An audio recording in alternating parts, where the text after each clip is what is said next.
Hey guys, for today we are going to be looking at the introduction to Unit 10. And Unit 10 is Global Contemporary. So what we're looking at is 1980 to the present day. A lot of the pieces that we're looking at are different in nature than the past units that we have looked at. And we are looking at things on a global scale. No longer are we kind of differentiating between African art or Pacific art or European art. Now we're really looking at artistic works as a whole.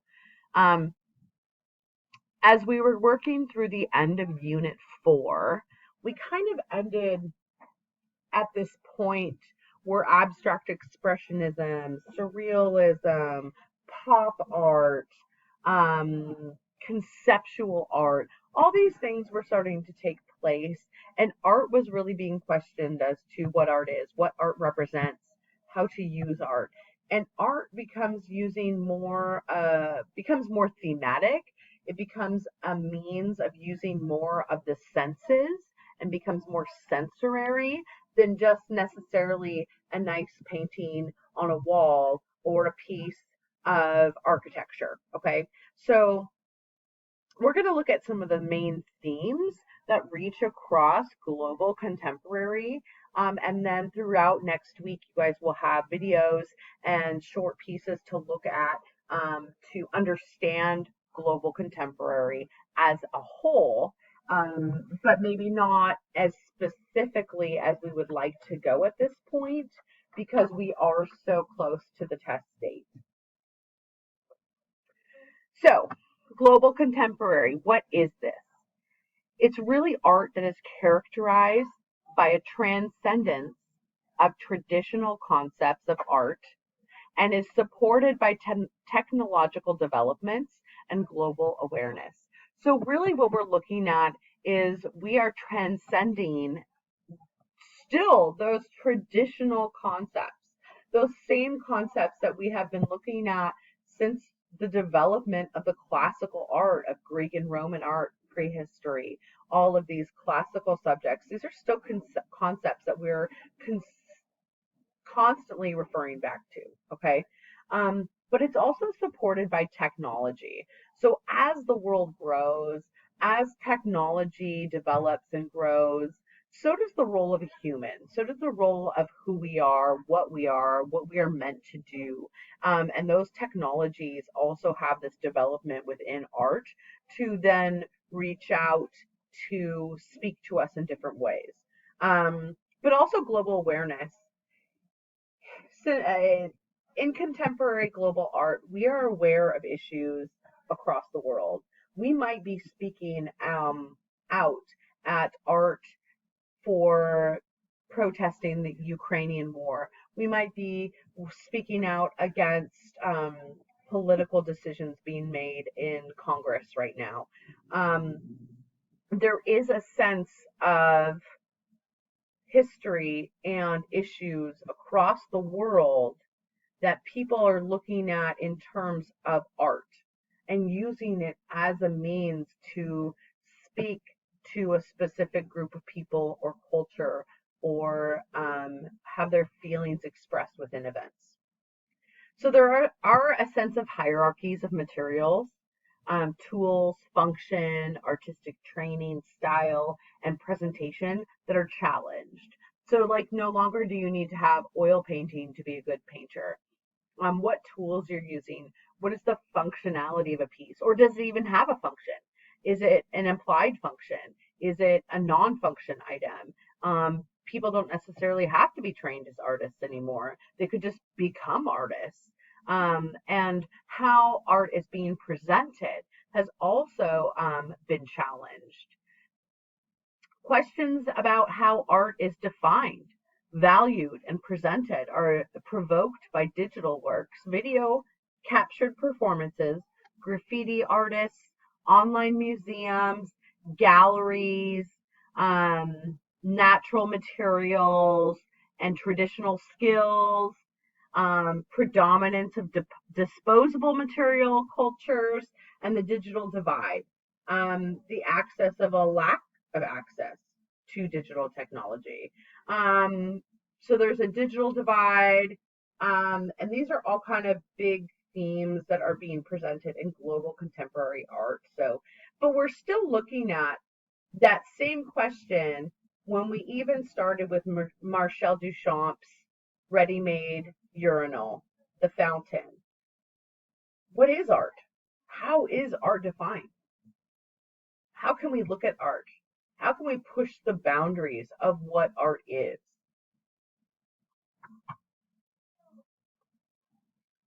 So through this unit, we started at 224 and we won through 250. I'm not going to be showing you each of my individual slides. These slides are located in Canvas for your convenience. Okay. What we are going to look at are scrolling through the image sets. So here we have 224, which is the gates. And this is in New York City, Christo Jean Claude. Okay. And this was an installation exhibit. So an installation, again, is when you're putting works of art up somewhere. You're installing it. Okay.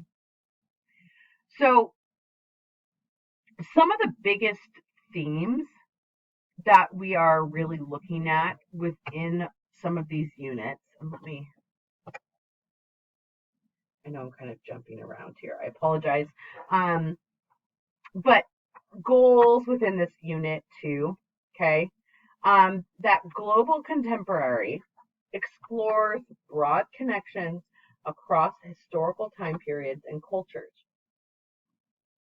They're included in other areas of the curriculum and use them as an entree to issues about the world today. So when we're looking at global contemporary, we're looking at issues of the world today, but we're also looking at pieces that maybe have influenced this piece. What are historically pieces that maybe had some sort of influence on how this artist put this piece together? Okay. So the goals kind of in this unit are to highlight ways that contemporary art blends with culture and artistic traditions to generate meaning in the world today and to provide cross-cultural comparisons that foster skill building and that reinforce conceptual understanding of course content, and then to encourage your research and collaboration to really study this. An important key to understand contemporary art is to recognize its relationship to artistic practices that emerged in the mid 20th century. Some characteristics of these practices include a rejection of art's autonomy by blurring the boundaries between art and life. What is art versus what is life? Okay. So again, this is the form, and this is kind of a lot of the forms that we see that are coming through in this contemporary art are blurring those boundaries between art and life. A performative impulse that engages the viewer physically and through many senses.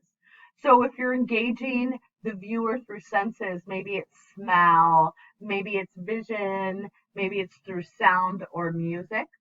Okay. Also embracing the potential for multiple meanings and perspectives.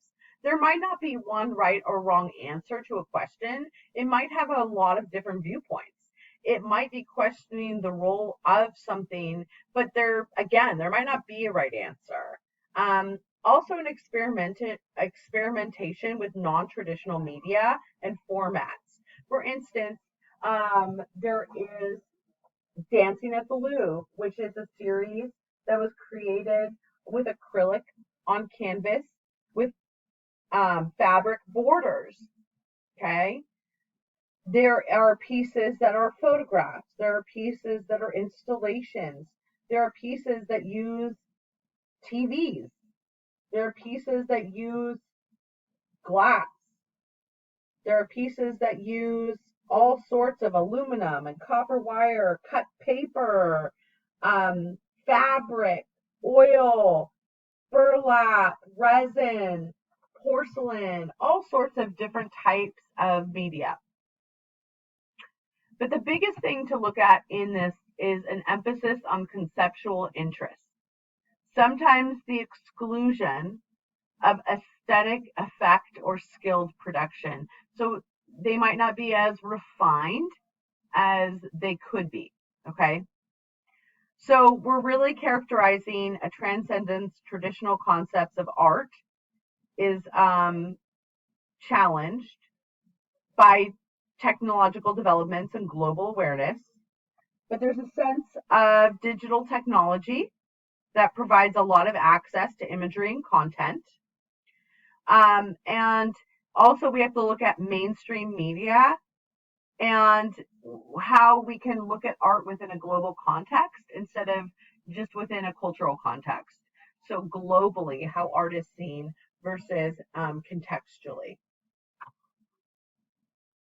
So here we go. As we kind of look through some of these main themes, we're going to call out some big themes and pieces as we look through some of these 25, I believe, images.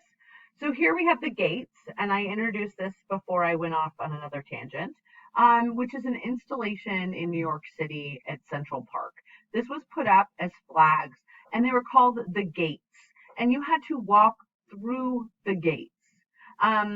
This is a mixed media installation, and really Jean-Claude and Christo did a lot of these pieces throughout the US in this installation to kind of question one's role within the earth, mixing non-traditional organic items together. Vietnam Veterans Memorial in Washington, D.C., and this was created by Maya Lin. This piece is an absolutely brilliant work of art. It is literally cut into the ground to create a scar. The Vietnam War was very controversial. People didn't necessarily believe that they should be fighting in this war, and a ton of people lost their life. Maya Lin responded to a lot of this chaos by creating this piece to create literally a cut wound within the earth, symbolizing the wound that the war left on the American people. And then to interact with this piece, which is glossy, you can see your own reflection within the polished granite. It also places you hauntingly among all of the names of the dead. So there's a lot of this that speaks symbolically to how people felt about the war in general. Here we have the Horn Players by Jean-Michel Basquiat. And Basquiat was a friend and contemporary of Andy Warhol. He was known as a graffiti artist. But he does a lot of things that are speaking about jazz culture, Black culture, and really 1960s, 70s, 80s, and life in the world that he lived in New York City.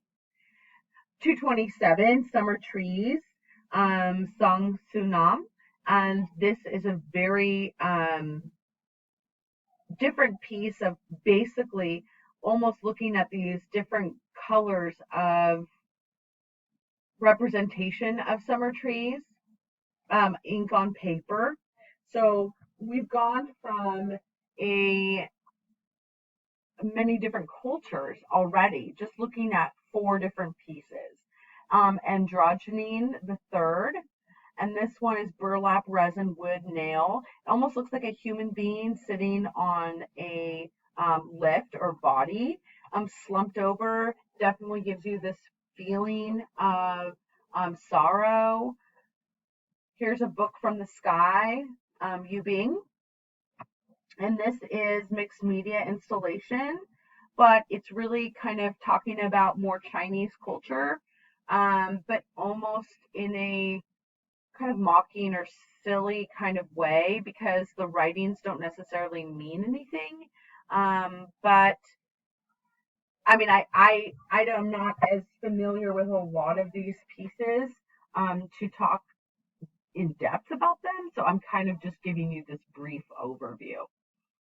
This is Jeff Koons, Pink Panther, and Jeff Koons, I have actually, he also did a lot of the Balloon Dogs, if you're familiar with those. Look those up, those are really cool. But he definitely takes from like this American cartoon culture, this kind of pop-ish, and almost like a newer age Andy Warhol and what he does with some of his pieces, but they are a little bit more mocking, and the way that he creates this kittish, so like the old dolls or porcelain pieces that you would collect. Um, it's kind of this almost household thing, but in this cartoon and over stylized way. Here we have Cindy Sherman, and this is Untitled 228 from the History Portrait series. And I want you to look at this because automatically, hopefully, you see a reference to the beheading of Holofernes.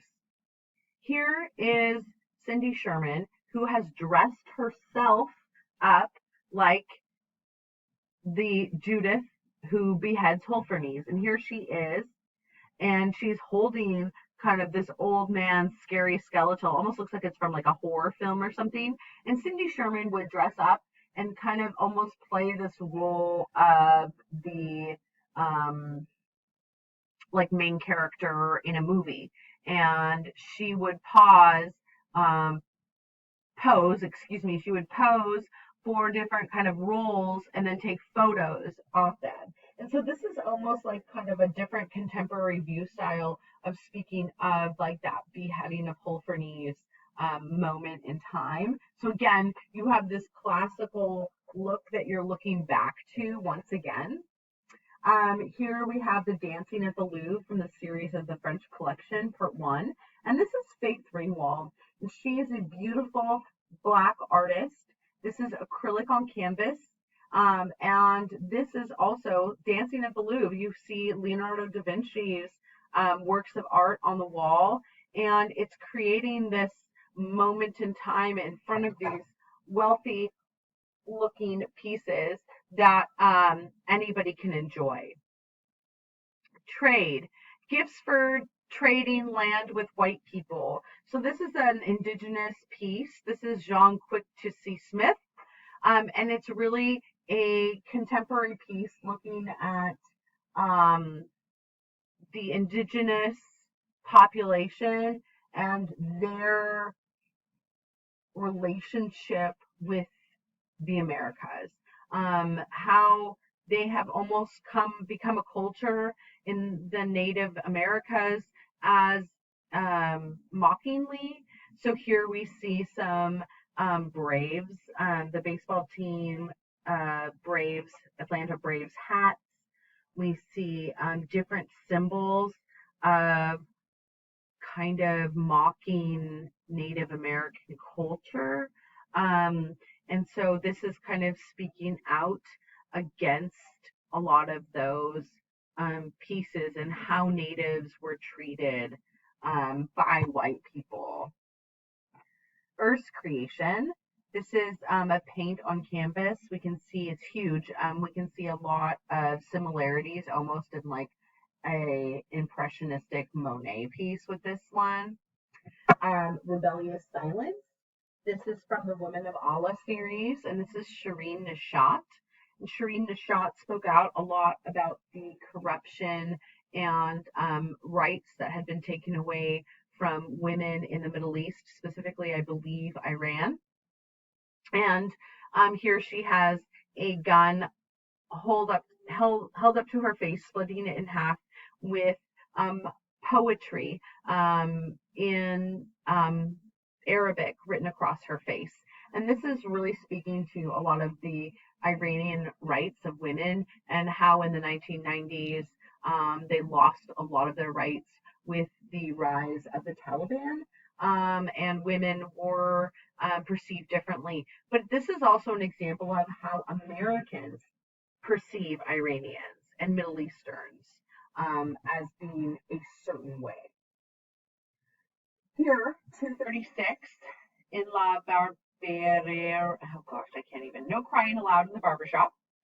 And this is going to really look at Mexican culture and identity. So this is a mixed media, and it's kind of looking at that masculinity within the Mexican Hispanic culture. Pisupo Lua'afe. This is corned beef. And this is looking at the Pacific Islanders and a lot of the poor nutrition and health that is given to them, and how their lands were basically taken over. And with that came substituted food like canned beef, and how that is kind of a staple within the community. And so if you notice as we're going through this, a lot of this is like specific cultures speaking out or saying something about their culture in the modern world. Okay. Electronic superhighway. This is a mixed media. Now, if you can see, it's a map of the United States, and each state has a highlighted area. The TVs that represent each state are showing a show that kind of defines that state. Okay. Then The Crossing, Bill Viola. This is a video sound installation, and it's almost like using actors to create this type of video that's showcasing The Crossing. So you'll need to kind of watch that and look at the video for a little bit more information. 240, we have the Guggenheim Museum in Bilbao, Spain. This looks like a giant ship. And here we have Frank Gentry, who is the architect. I do want to say Frank Gentry is the same architect that did create the MPOP, or I'm old, so I call it the EMP, but the MOPOP down by the Space Needle, which is a broken guitar, if you were to see it from the top. The Guggenheim Museum, obviously being created by the same architect, has a lot of movement and different types of rhythm within this piece. Pure Land, which is kind of almost like more of a surrealist piece, with a more, I believe, Japanese culture. Then we have Lying with the Wolf, that it really speaking out against on sexuality, but it's almost like a ingress or a Venus, where she's lying down. You could like, or like Olympia from Monet, where there's kind of that like image besides the wolf. There is that kind of sexuality within that piece as well. And then you have Darky Town Rebellion, Kara Walker, and she creates paper cutouts with a projection on a wall that really has this almost Disney whimsical effect.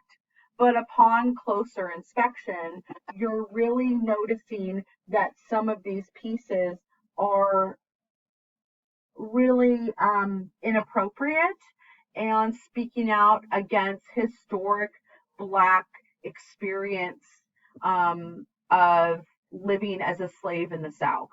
And so this piece, I love Kara Walker's work. It speaks, and it's so beautiful, but it's so moving at the same time. So I highly encourage you to check out more of her pieces. This, obviously, we can notice right away the swing. And this is even saying after Fragonard. So remember the swing that we looked at with the little courtesan, the Rococo painting, where the woman was flipping her foot up in the air and the man was underneath her looking up her skirt. So this is kind of the same type of thing that's a little bit mocking, more towards that same work of art that we looked at. Oh my gosh. So, not that long ago. Feels like it was, but it wasn't. Here's the old man's cloth. And this is an actual piece that is put together with aluminum and copper wire, but it's actually flattened out beer cap tops. And this is kind of speaking out against the alcoholism that was brought in from the Europeans to the Native Americans and the kind of the problems that they have with that, I believe. Stadia 2 is a very abstract, what we might think of a football stadium. When I'm saying football, I mean soccer. Okay. So like a soccer stadium, you can see activity and movement, but in an abstract, fun way.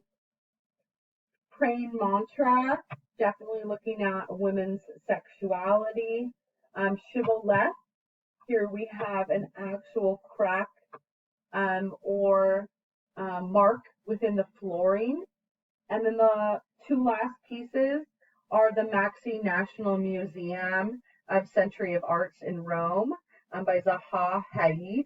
And this piece almost kind of has Le Corbusier pieces on it. If you really look at Le Corbusier and La Villa Savoy and how it's lifted and has kind of those rectangular windows, this kind of almost gives me a piece of that. Or even Falling Water with like the extra top third story that's like over the edge. I kind of get those vibes.